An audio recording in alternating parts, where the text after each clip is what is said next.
Our composer corner for this week is Birds of Paradise by Christina. Christina has written several compositions at this point in her career.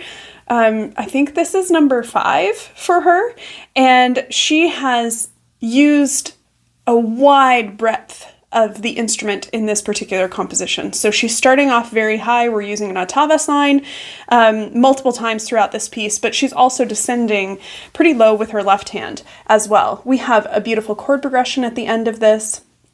She's using the pedal to great effect and also putting in a fermata to make sure that we are suspending emotional moments.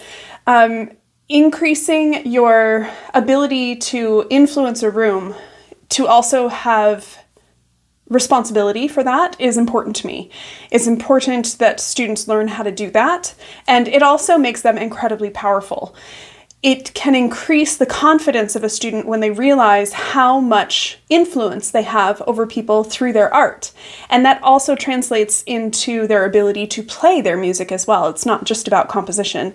It's also showing that, hey, if you're playing a Mozart piece or Bach or, a modern pop composition, you are still just as responsible for the emotions in the room and making sure that you're true to what the composer originally intended, but also trying to convey your feelings as an artist.